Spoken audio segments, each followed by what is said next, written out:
Hi, everyone. Today I'm joined by Lisa Lin, the Harris County Director of Sustainability, and we are here to celebrate both Commissioners Court's approval of Harris County's first climate action plan and Lisa's one-year anniversary working for Harris County.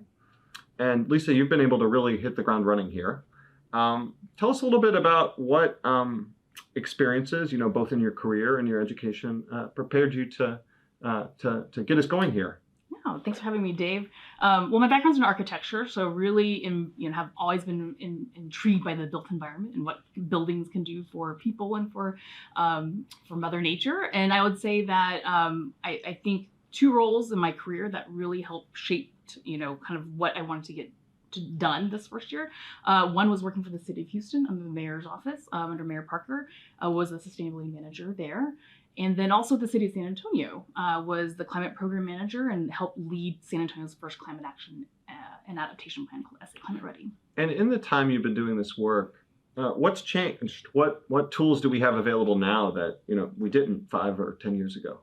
I would say just the body of climate action plans that cities and counties have done, even businesses or federal agencies. So we actually have a really robust kind of documents to look for inspiration to shape ours. So I think just, even though we're not leaders in the space yet, we're learning about the best practices and learning how to, take the best actions that will help us be a better county. Right. Well, and I know the technology and the costs have changed a lot too in terms of solar panels and electric vehicles.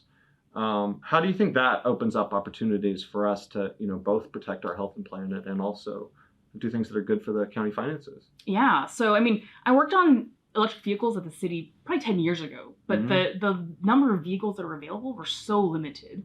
I think now what's really exciting is that there's trucks, there's buses, we still have the light duty fleet, but even a more diverse set, and those costs are coming down. And so I think this is the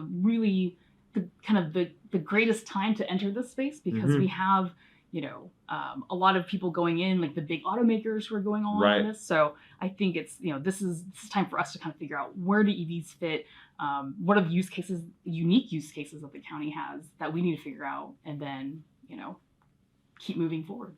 And I think there's both a lot of, and maybe we could talk about electric vehicles here, but I think the same thing applies to a lot of parts of this work.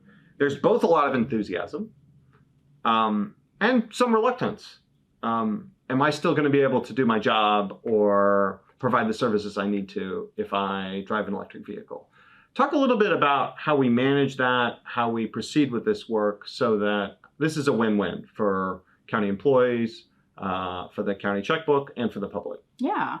So what's the saying? I think, you go slow to go fast. But in this sense, I actually think of it, you go small to go big. So we're doing a bunch of these pilots, and understanding, what are the challenges, what are the benefits, what are the cost savings, especially on the operations and maintenance side. Right. I oftentimes in this world of sustainability, you think about those upfront costs, but as a county, we hold these assets for a much longer time than a private sector developer or something. So we have to look at the life cycle costs. And I think there's a lot of great opportunities once we kind of get that kind of life cycle picture, to see the benefits, the financial benefits. Right. Sure. That makes a lot of sense. So I know this phase 1 was focused on internal emissions, and we're also now starting to work on a phase 2. Tell us a little bit about phase 2. What does that entail, and how is it different from phase 1? Yeah. So phase 1, yes, it is about internal operations and looking kind of our buildings, our fleet, purchasing, recycling, all that stuff. Phase 2 starts working with the community more closely. So we're talking about, a climate justice plan for the county. But the key thing is, what does that mean actually? What does climate justice mean? How do we, as a county, we have different levers to pull, different from the city government. So, so helping, us figure that out, we're bringing in the community, we're bringing in department leaders to help shape what this plan will look like. And I've certainly heard from many members of Commissioners Court that they want Harris County, who's long been the energy capital of the world, to remain the energy capital, even as the kinds of energy we use change. But I also think it's important to think about who climate change affects, who pollution affects. And can you share your thoughts on that in terms of whose lives are most impacted and most changed by climate change? Sure. So if we're looking at it in terms of kind of the external facing side, right? It's our most vulnerable populations, our frontline communities. It could be, youth who are kind of playing outside. They might be playing by a factory or industrial kind of area. What about elderly populations, right? So there's a lot of kind of people that we all know who will be vulnerable to climate change.